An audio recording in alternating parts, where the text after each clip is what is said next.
மணல் புயல் பார்த்துருக்கீங்களா? டைரக்டாக இஸ்ரேல் போனீங்கன்னா நிச்சயமாக அந்த மணல் புயலை பார்க்க முடியும். ஆனால் வாழுவதற்கு தகுதியற்ற ஒரு தேசமாக இன்னைக்கு இஸ்ரேல் மாறிடுச்சு. 77வது சுதந்திர தினத்தை சிறப்பாக கொண்டாடணும்னு நினச்ச அவங்க இயற்கைன்னு ஒன்று இருக்குல்ல, இறைவன் ஒன்று இருக்கான்ல, வச்சு சம்பவம் பண்ணியிருக்கான் இஸ்ரேலில். கொஞ்சம் கூட ஈவு இறக்கமே காட்டாமல் ஒட்டுமொத்த காடுகளையும் அழித்து திண்டாட வச்சுருக்கான்.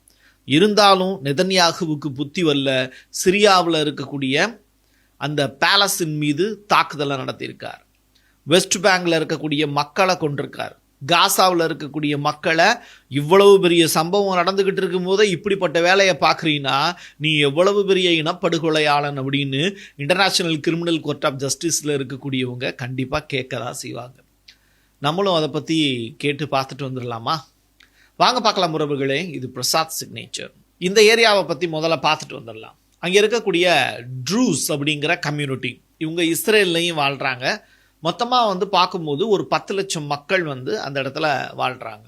இது இஸ்ரேலில் இருக்கக்கூடிய யூதர்கள் இருக்காங்கல்ல, அவங்களில் ஒரு 3%. நம்முடைய ஊரில் கருவறைக்குள்ளே இருக்கிறவங்க ஒரு 3% வாழ்கிறாங்கல்ல, அது மாதிரி இந்த ட்ரூஸ் அப்படிங்கிற அந்த கம்யூனிட்டி ஒட்டுமொத்தமாக சிரியாவில் கொஞ்சம் பவர்ஃபுல்லாக இருக்காங்க. இஸ்ரேலில் ஒட்டி வாழக்கூடிய நபர்களாக இருக்காங்க. 13வது நூற்றாண்டினுடைய தொடக்க காலகட்டத்தில் அவங்க இங்கேயும் அங்கேயும் மாறி பயணம் செஞ்சதா வரலாறு குறிப்புகள் இருக்குது. டமாஸ்கஸ் ஏரியாவில் மிகப்பெரிய அளவிலான பரபரப்பை ஏற்படுத்தக்கூடிய வகையில் தொடர்ச்சியாக இஸ்ரேல் இராணுவம் அங்கே தாக்குதலை நடத்திக்கிட்டு இருக்கு. ஹச்டிஎஸ் குழு இப்போ அங்கே ஆட்சி அதிகாரத்தில் இருக்காங்க. சிரியாவில் அமெரிக்காவோட டைப் பண்ணிட்டாங்க. இருந்தாலும் இஸ்ரேல் என்ன பண்ணுறாங்க, தன்னுடைய ஏரியாவை எக்ஸ்டெண்ட் பண்ணணும் அப்படிங்கிற அடிப்படையில் கோலன் குன்றுகளை ஏற்கனவே கைவசப்படுத்தி இருக்கிற மாதிரி ஆக்கிரமிப்பு கோலன் குன்றுகள், அதே மாதிரி முழுவதுமாக சிரியாவை ஆக்கிரமிப்பதற்கான வேலையை செய்கிறாங்க. இதில் ஒரு பகுதியாக சிரியாவில் இருக்கக்கூடிய ஹச்டிஎஸ் குழுவுக்கு தலைவர் இருக்கார்ல, அவர் தங்கியிருக்கக்கூடிய பேலஸ் இருக்குல்ல, அந்த ஆசார் தங்கியிருந்தார்ல, அந்த பேலஸுக்கு பக்கத்தில் ஒரு அட்டாக்கை நடத்துகிறாங்க. இது ஒரு வான்வெளி தாக்குதல் அப்படின்னு சொல்கிறாங்க. அந்த பேலஸே கிட்டத்தட்ட பாறைகளுக்கு இடையில் அமைக்கப்பட்ட பகுதியாக தான் இருக்குது. அதை நான் மேப்பில் பார்த்தேன். இப்படி சிரியாவினுடைய பல்வேறு பகுதிகள் முழுக்க முழுக்க பாறைகளாகவும் மரங்களற்ற ஒரு நிலையிலையும் தான் இருக்குது அங்கே இருக்கக்கூடிய ஏரியாக்கள்லாம். ஸோ அப்படிப்பட்ட இடத்துல ஒரு அட்டாக்கை நடத்துகிறாங்க. இதில் பேலஸின் மீது தாக்குதல் நடத்தப்படலை, பேலஸுக்கு பக்கத்தில் தான் அந்த அட்டாக் நடந்திருக்கு. சேதாரம் அப்படிங்கும்போது பெருசாக இல்லை, ஆனால் இது ஒரு அடையாளமாக இருக்குது. மிகப்பெரிய ஒரு அடையாளத்தை வலியுறுத்தக்கூடிய வகையில் இஸ்ரேலுடைய பிரதமர் நெதன்யாகு இந்த சம்பவத்தை பண்ணியிருக்கார். ஹச்டிஎஸ் குழுவுக்கு ஒரு பெரிய எச்சரிக்கையை கொடுத்துருக்கார். இதற்கு அப்படியே பேரலாக ட்ரூஸ் அப்படிங்கிற கம்யூனிட்டி, இந்த ட்ரூஸ் அப்படிங்கிற கம்யூனிட்டி யார் சார்பாக இருக்கக்கூடியவங்கன்னா சிரியாவுக்கு ஆதரவாக இருக்கிற மாதிரியான செய்திகள் வருது. ஆனால் இவங்க சைடில் இருந்து ஒரு முக்கியமான ஆடியோ ஒன்று ரிலீஸ் ஆச்சு. சன்னி முஸ்லீம்களுக்கு எதிரான வீடியோவாக அந்த வீடியோ பதிவு இருக்குது. அதில் இறை தூதரை அசிங்கப்படுத்தக்கூடிய வகையில் சில வார்த்தைகளை பதிவு பண்ணி அவங்க சில வார்த்தைகளை வச்சுருக்காங்க. அவமதிக்கக்கூடிய வார்த்தைகளாக பதிவு செஞ்சு அதை ஆடியோ ரிலீஸ் பண்ணியிருக்காங்க. எனக்கு தெரிஞ்ச அளவில் இதை ட்ரூஸ் கம்யூனிட்டி பண்ணாங்களா, இல்லை இஸ்ரேலே இந்த ஆடியோவை உருவாக்கி பரப்பி விட்டாங்களா அப்படிங்கிறது தெரில. ஏன்னா சிரியாவில் ஒரு வித்தியாசமான குழப்பத்தை ஏற்படுத்தணும்னு ரொம்ப காலமாக இஸ்ரேல் முயற்சி பண்ணிக்கிட்டு இருக்கு. அதனுடைய ஒரு பகுதியாக தான் இதை பார்க்கலாம் அப்படின்னு தோணுது.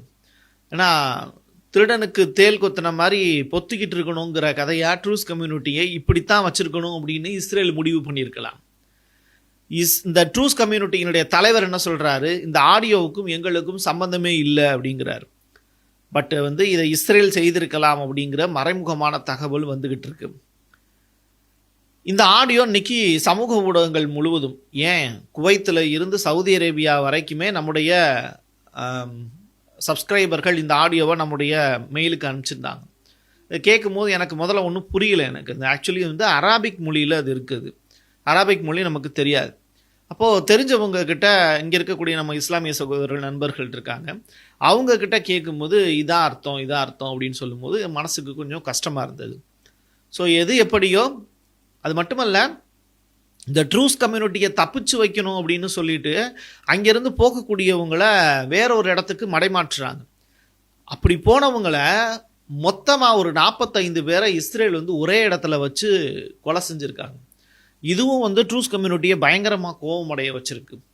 சரி, இவ்வளவு நடந்துக்கிட்டு இருக்குல்ல, இவ்வளவு நடந்துக்கிட்டு இருக்கக்கூடிய இந்த நேரத்தில் ஒரு முக்கியமான சம்பவம் ஒன்று இஸ்ரேலில் நடந்தது. அதே நேரத்தில் ஒரு கப்பல் ஒன்று, எய்டு வந்த கப்பல், இங்கே மால்டோ கப்பல் ஒன்று எய்டு ஒன்று கொண்டு வந்தது, எங்கே காசாவுக்கு கொண்டு வந்தது. அந்த கப்பல் தீப்பற்றி எரியுது. இதுக்கான காரணம் என்ன? இன்னொரு புறம் வந்து பேரலாக இஸ்ரேலில் இருக்கக்கூடிய காடுகளில் ஃபுல் அண்ட் ஃபுல் வந்து ஃபயர் பார்த்துக்கிட்டு எரியுது. இந்த தீயை அணைக்க முடியாமல் இன்னைக்கு இஸ்ரேல்காரங்க கடந்து கதறாங்க, கண்ணீர் வடிக்கிறாங்க. எவ்வளவோ போர் விமானங்கள் இருக்குது, அமெரிக்காவினுடைய உதவி இருக்குது, ஆனாலும் இந்த ஃபயரை வந்து அவங்களால அணைக்க முடியல. ஆனால் அதுக்கு காரணமாக இஸ்ரேல் சைடில் என்ன சொல்கிறாங்க, ஒரு 18 பேரை கை நீட்டுறாங்க. இவங்க தான் அங்கங்கே வந்து ஃபயரை வந்து பற்ற வச்சுட்டு போயிடுறாங்க.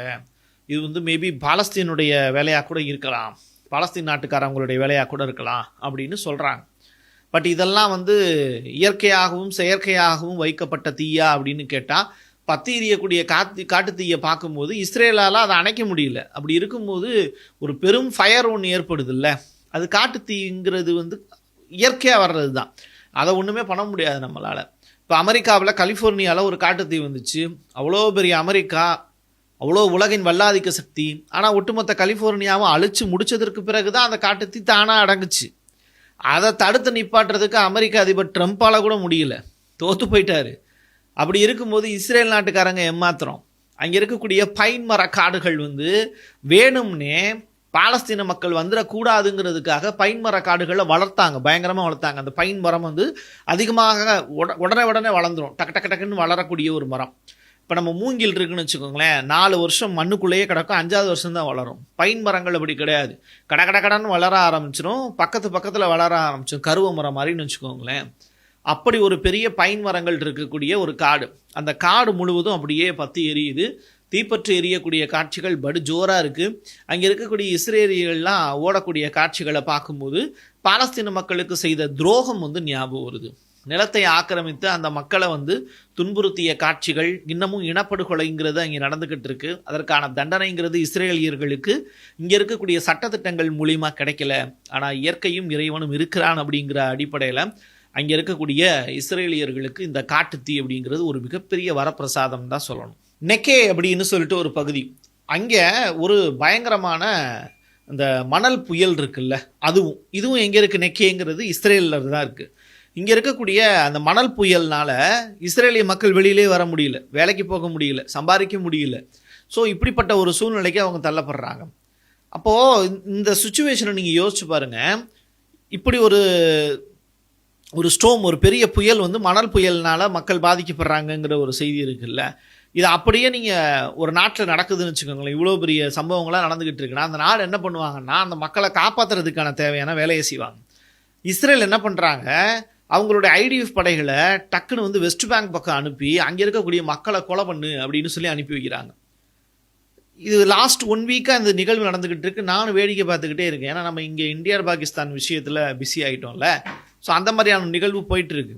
அப்படிப்பட்ட இடத்துல இந்த பக்கம் பேரலெல்லாம் இவ்வளோ பெரிய ஸ்டோம் புயல் நடந்துக்கிட்டு இருக்கு, அந்த மக்களை காப்பாற்றுங்கடா அப்படின்னா இந்த பக்கம் போய் வெஸ்ட் பேங்க் ஏரியாவில் இருக்கக்கூடிய மக்களை டெய்லி ஒரு 32லேருந்து 40 பேரை வந்து கொலை பண்ணிக்கிட்டே இருக்காங்க. இந்த வேலையை தொடர்ச்சியாக செஞ்சு 59 ஹோஸ்டேஜை வந்து இன்னும் விடுதலை பண்ணுறதுக்கு வக்கு இல்லாமல் ஹமாஸ்கிட்ட தொடர்ச்சியாக கத்தார்லையும் எகிப்துலையும் பேச்சுவார்த்தை மட்டுமே நடத்திக்கிட்டு இருக்காங்க. அந்த ஹோஸ்டேஜை எவ்வளவு காலம் இன்னும் உயிரோடு வச்சு ஹமாஸால் பராமரிக்க முடியும்?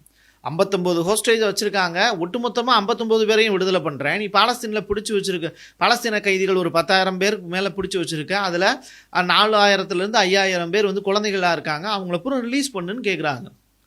ஸோ என்னுடைய கைதிகளை நீ விடுதலை பண்ணு, உன்னுடைய கைதிகளை நான் விடுதலை பண்ணிடுறேன்னு ஹமாஸ் வைக்கக்கூடிய கோரிக்கையும் அவங்க ஏற்றுக்கல. காசாவை விட்டு போயிடுங்க, நிம்மதியாக எங்கள் வாழ்கிறதுக்கு வழி கொடுங்க அப்படின்னு சொன்னாலும் ஹமாஸ் வந்து ஒட்டுமொத்தமாக பாலஸ்தீனத்தை விட்டு வெளியில் போனீங்கன்னா தான் உங்களுக்கு சுதந்திரமே நாங்கள் கொடுப்போம் அப்படின்னு. அப்போ அங்கே இருக்கக்கூடிய மக்களை மறுபடியும் நீ அடிமைப்படுத்த மாட்டேன்னு என்ன நிச்சயம்? அங்கே இருக்கக்கூடிய ஆலிவ் மரங்களை மறுபடியும் வந்து வெட்டி வீழ்த்த மாட்டேன்னு என்ன நிச்சயம்? அந்த மக்களுடைய மதத்தின் அடையாளமாக இருக்கக்கூடிய பல்வேறு சின்னங்களை அழிச்சு விட்டியே, அதை பூரா மறுபடியும் கட்டி தருவியா? முடியாது. லெபனானில் ஆட்சி மாற்றம் கொண்டு வந்து அங்கே இருக்கக்கூடிய பாரம்பரிய கட்டடங்களை பூரா அழிச்சு விட்ட, இப்படி எல்லா வேலையும் செய்யக்கூடிய இஸ்ரேலை தட்டி கேட்கறதுக்கு யாருமே இல்லை. நல்லவங்க யாருமே இல்லாததுனால கெட்டவர்களுடைய ஆதிக்கம்ங்கிறது அதிகமாக இருக்குது. இப்படிப்பட்ட நிலையில் இயற்கை வந்து அந்த வேலையை செஞ்சுக்கிட்டு இருக்கு. 77வது சுதந்திர தினத்தை இஸ்ரேல் வந்து கொண்டாட முடியல. பெருசாக கொண்டாடணும்னு நினச்சாங்க, ஆனால் அதற்கான எந்த விதமான வாய்ப்பையுமே இயற்கை கொடுக்கல. ஃப்ரீடம் குளோட்டிலா கோலிட்டிஷன் அப்படின்னு சொல்லிட்டு ஒரு பேர், இந்த பேரில் இருந்து வெளியாகக்கூடிய ஒரு வீடியோ. இவங்க என்ன சொல்கிறாங்க, மால்டாவுக்கு பக்கத்தில் காசாவுக்கு போகக்கூடிய ஒரு கப்பல், இந்த கப்பலுக்குள்ளே ஹமாஸ் சைடில் உள்ளவங்களும் இருக்காங்க அப்படின்னு சொல்கிறாங்க. ஆனால் இந்த கப்பல் வந்து திடுதுப்புன்னு தீப்பற்றி எரியுது. காசாவுக்கு போகக்கூடிய ஈடுபொருட்களை தடுத்து நிறுத்துறதுக்காக இஸ்ரேல் வந்து இப்படி ஒரு சம்பவத்தை செஞ்சுட்டாங்க அப்படின்னு சொல்லப்படுது. இதில் எந்த அளவுக்கு உண்மை இருக்குது உண்மை இல்லை அப்படிங்கிறத அல்ஜசீரா மாதிரியான செய்தி சேனல்களை புரட்டி பார்த்தோம். Times of Israel, Jerusalem Post இதிலையும் பார்த்தோம். இவங்க 2 பேருமே பேரலாக தனக்கு சாதகமான செய்திகளை மட்டுமே போட்டிருக்காங்க. இதில் என்ன நடந்தது அப்படிங்கிறத நம்மளால் ஊர்ஜினப்படுத்த முடியல. பட் வீடியோக்களை பார்க்கும்போது அங்கே இருக்கக்கூடிய வந்த காசா கப்பல், வந்த காசா கப்பலில் இருக்கக்கூடிய பொருட்களை வந்து எரிஞ்சிருக்கு அப்படிங்கிறது மட்டும் நல்லா தெரியுது. இது யாரை பழி வாங்குவதற்காக நடத்தப்பட்ட சம்பவம் அப்படிங்கிறத நீங்களே முடிவு பண்ணிக்கலாம். தொடர்ச்சியாக ரொம்ப நாட்களாக நம்மளால் வந்து இஸ்ரேல் பாலஸ்தீன் ரிலேட்டடான நியூஸ் வந்து போட முடியல, மிடில் ஈஸ்ட் ரிலேட்டடான நியூஸு தொடர்ச்சியாக நிறையா வேலைகள் இருக்குது. இருந்தாலும் வந்து நம்ம செய்ய வேண்டிய வேலை அப்படிங்கிறது கொஞ்சம் பெண்டிங்லேயே இருக்குது. சில பல காரணங்களால் என்னால் வீடியோ போட முடியல. தொடர்ச்சியாக இறைவனுடைய அருள் இருந்தது அப்படின்னா தினந்தோறும் உங்களை சந்திக்குவதற்கான முயற்சியில் ஈடுபடுறேன். என் கையெழுத்து என் மக்களுக்கானது உறவுகளே. மீண்டும் ஒரு பதிவில் சந்திக்கலாம். நன்றி, வணக்கம். நீங்கள் நம்ம சேனலுக்கு விளம்பரம் கொடுக்க விருப்பப்பட்டீங்கன்னா 94493592 இந்த நம்பருக்கு கான்டாக்ட் பண்ணுங்க.